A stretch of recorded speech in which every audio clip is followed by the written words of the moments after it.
सांसद बन चुके हैं चंद्रशेखर आजाद। सांसदी मिलते ही चंद्रशेखर का दिखा कैसा तेवर, पहले बयान में ही दे डाली कैसी चेतावनी। चंद्रशेखर आजाद अपने तीखे तेवर के लिए जाने जाते हैं। चंद्रशेखर आजाद ने सड़क से संसद तक का सफर अब पूरा कर लिया है, क्योंकि नगीना लोकसभा सीट की जनता ने उन्हें अपना नेता चुनकर सांसद बना दिया है। सांसदी मिलने के बाद चंद्रशेखर आजाद ने अपना पहला बयान दिया है, जिसमें उन्होंने अपने तेवर जाहिर किए हैं। चंद्रशेखर आजाद ने अपने पहले बयान में बनने वाली नई सरकार और जनता के बारे में काफी कुछ कहा है। साथ ही ऐसी चेतावनी भी दे डाली है जिसे सुनकर शायद उनके विरोधियों के पसीने छूट जाएं। आपको लगता है कि अम्बेडकरवाद देश की जरूरत है? अम्बेडकरवाद को समझिए, समता, समानता, बंधुत्व, भाईचारा, मैत्री, हर इंसान को बुनियादी सुविधाएं और सम्मान का जीवन मिले। और ये हमारी जिम्मेदारी है कि अगर गवर्नमेंट कोई काम करे तो वो जाति धर्म से ऊपर उठ के सभी के लिए हो। गवर्नमेंट की कोई पॉलिसी ऐसी ना हो जिसमें किसी का कोई नुकसान हो। निगेटिव सोच के साथ गवर्नमेंट काम ना करे, पॉजिटिव सोच के साथ काम करे।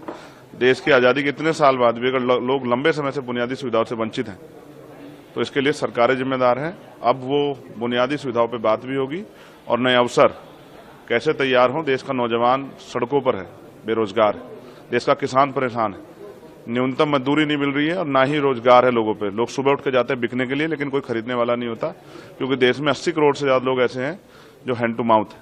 अभी सबके लिए काम करना है। महिला सशक्त हों और सुरक्षित हों। दिल्ली में भी महिलाएं सुरक्षित नहीं है। उन महिलाओं को फील कराना है कि वो भी इस देश में बराबर की इज्जत के साथ जिए। अभी तो सरकार ने सब झूठे वादे किए हैं।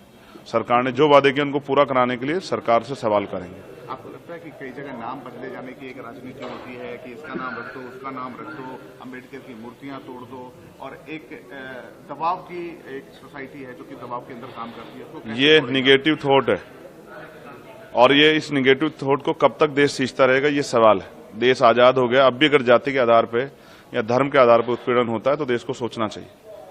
लोग इंसान है और इंसानों की वैल्यू होनी चाहिए। अगर कोई जाति धर्म के नाम पे किसी का के साथ शोषण करेगा तो ये एक्सेप्ट नहीं किया जाएगा। और लोग मरने के लिए पैदा नहीं हुए, चाहे वो माँ सोने की चम्मच से दूध पिलाने वाली माँ हो या चाहे वो टूटी चम्मच से, हर माँ को अपने बेटे से प्यार है। सबकी जीवन सुरक्षित होना चाहिए। एक आखिरी सवाल है आपसे। मेरे जैसे बहुत सारे लोगों की जरूरत है और मैं प्रयास करूंगा आजाद समाज पार्टी के जरिए वो पार्लियामेंट में आए। एक आखिरी सवाल है। प्रधानमंत्री मोदी कहते हैं कि ईवीएम में किसी ने दोष नहीं दिया इस बार के रिजल्ट में। आपको लगता है कि ईवीएम में कुछ गड़बड़ी है या फिर ऑपोजिशन का एक बहुत बड़ा चिन्ह है ईवीएम? देखिए, जिन चीजों पे संदेह होता है उन पर चर्चा होती है। पिछली बार भी बहुत सारी चर्चा हुई थी और चर्चा होनी इसलिए भी जरूरी है क्योंकि ये लोकतंत्र ही हमारी सबसे बड़ी पूंजी है।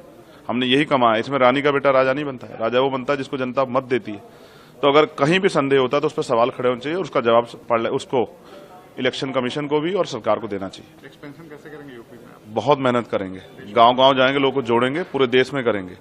बहुत बड़ी जिम्मेदारी है और वो एक बहुत बड़ा समाज उम्मीद लगाए बैठा है कि चंद्रशेखर आजाद के जरिए बाबा साहब अम्बेडकर और माननीय काशीराम साहब का अधूरा सपना पूरा होगा। इतना तो तय है कि चंद्रशेखर आजाद संसद में अपनी जनता की आवाज को पुरजोर तरीके से बुलंद रखेंगे। ऐसी नगीना की जनता को विश्वास है, क्योंकि जनता ने शायद उनके इसी तेवर की वजह से संसद तक पहुंचाया है। बहरहाल अब नगीना की जनता की आवाज की गूंज चंद्रशेखर आजाद के रूप में संसद में खूब गुंजने वाली है। उस वक्त संसद का माहौल क्या होगा, नगीना की जनता उस माहौल को देखने के लिए शायद बेकरार होगी। इस खबर में बस इतना है।